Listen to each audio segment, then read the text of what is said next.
ห็นยังเฮ้ยบนหนาวบ่คือว่าบ่ใส่เสื้อกันหนาวฮะบนหนาวบ่จะเป็นตัดเบิ่งมาอ่อน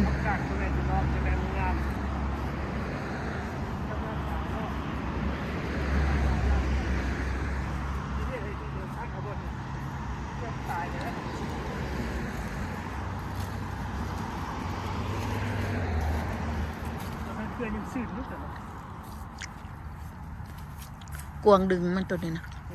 อันนี้เอาหน่อยๆเนี่ยนี่เลยวะโอ้ยเป็นมันเป็นหลายตัวเนี่ยคุณน้อง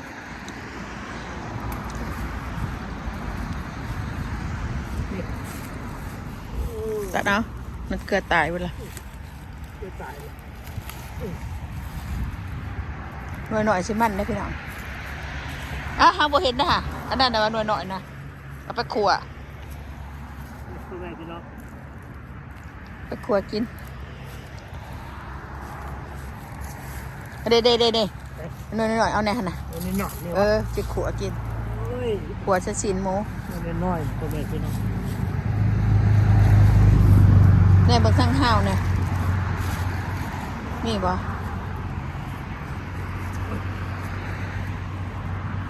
ตกไปเลยนั่นนี่บ่มีหน่วยอ่อนบ่บ่มันยังอันนั้นนี่บ่พอตัดอันยังสองหน่วยอยู่นี่เบิ่งหน่อยไหมฮะไม่มี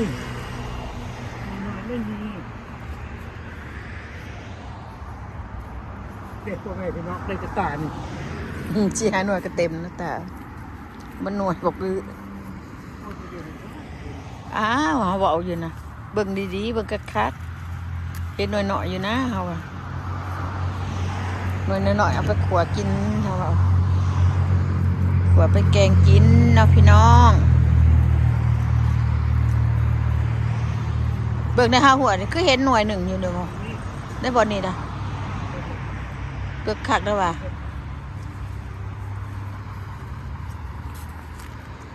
เขาใหญ่สอมงาชุ่มลงถิ่มต่ำๆนี่ตัดหยางอากาศจะแม่เป็นงามตัวแม่พี่น้องนี่ยังบ่งามกับคุณนะนี่งามเลยงามก็บ่ได้กินนี่จังได๋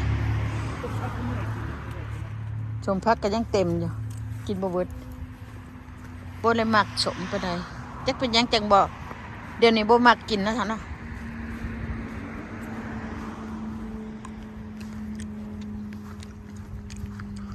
ให้ได้ผักกาดจนนั่นนะโอ้ยกวางว่าหูดกินมาเด่นมือพี่น้องเทไปเลยเงียบหมดเลยมะเขือบ่มียังวะ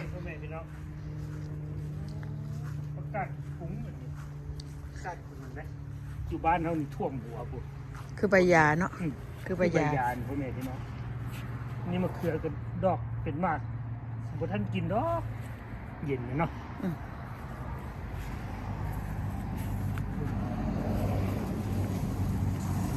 ไก่ไม่หันได้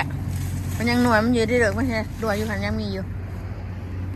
ยังมีหน่วยอยู่4 หน่วยคุณได้ฮะพ่อแม่พี่น้องน้อยมันเป็นเด็กต้มเขาว่าต้มดีกินดีหัวใจบ่เลยหมอยาเล่าเขาจะว่ากินหัวใจเป็นหัวใจไปพุ่นเอาบดพุ่นหน่อยนะเอาไว้ก่อนมะพริกเนี่ยก็บ่ได้เก็บมันไม่ใช่ได้เก็บมื้อนี้มีBCโพดโอ้ยอัดตัวหัวก่อนพี่น้องบ่แม่นทางขี้เหงื่อแล้วบ่นี่ อันนี้นะกูได้นะถ้าทางขี้เหงื่อเว้ยหมดไหมบ่แล้วกูอัดตูนั่นถึงขี้เหงื่อไม่เขาก็ว่าทางขี้เหงื่อมันสั่นบ่บ่ได้เดือนเบิ่งแล้วบ่มีหรอกอันนี้ให้เลยบักอื้อคือปตัดเอาพักอีตู้เนี่ยปตัดเอาบ่เฮ้ยไปแกงเจ้าเด้มันหยบแล้วตัวนี้นะกินกับบัวไว้ดอกมีแบบมันหลายก่อนเลย แต่โดยนี่เขาบ่เห็นนะห้ากระเชนนี่เลย เอาไว้นี่ เอา เตรียมมือขึ้นเลย หนูชื่นกระยามันสีหนาวมันสิแกกกระเทิน เตรียมงานมาพักให้งานบนเนี่ยพี่น้องประกาศนี่เด็ก บ่ฝ่าเอาติบ่ฝ่าเอาติ เด็กน้อยเอาแบบนี้ เอาหน่วยน้อยๆเอายังไงกาดชีเปอร์โปเห็นบ่ประกาศชีเปอร์โปกาดขึ้นกาดตดเอามาเบิ่งหน่วยน้อยหน่วยใหญ่หน่วยใดมันนี่เด้เฮ้ยนี่มาเอาหน่วยนี้ก่อนนี่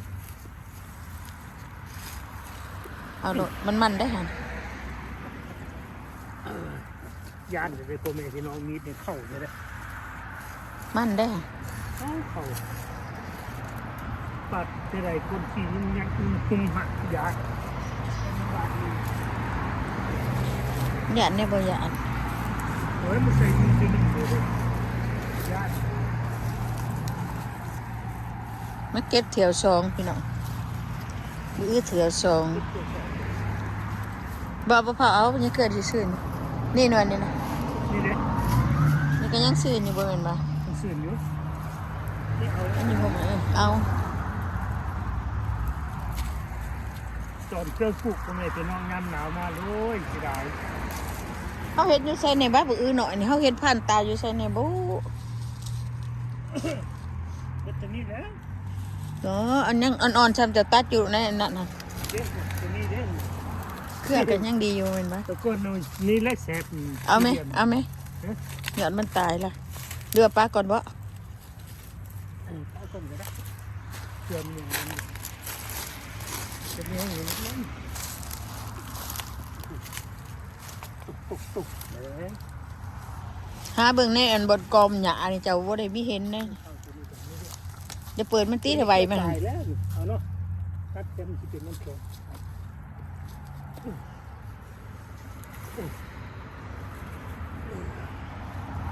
เอาตุก บ่มีตัดเด้อเฮ้ย เฮ้ยตัดเป็นน้ำแข็ง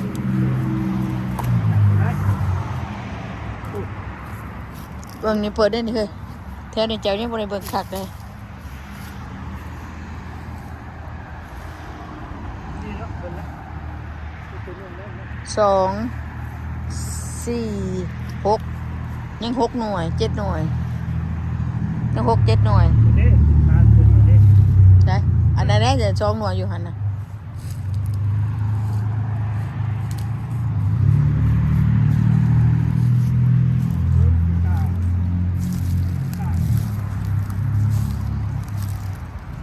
ใช้ก็ตาย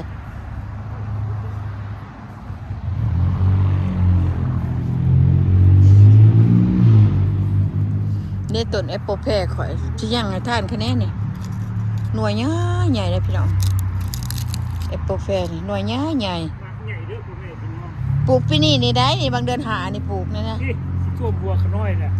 คันมันบ่ตายนี่เสือแสดงว่าคนน่ะปีหน้าได้กิน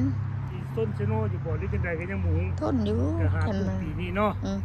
แต่ว่ามันตัวเป็นบ่แม่นหน่วยใหญ่มันต้นชะโน ทนคือกันทนคือกัน มันเสือเดียวแนวเดียวกัน มันเป็นพันธุ์เดียวกัน แต่ว่าต่างหน่อยๆใหญ่ๆเสือ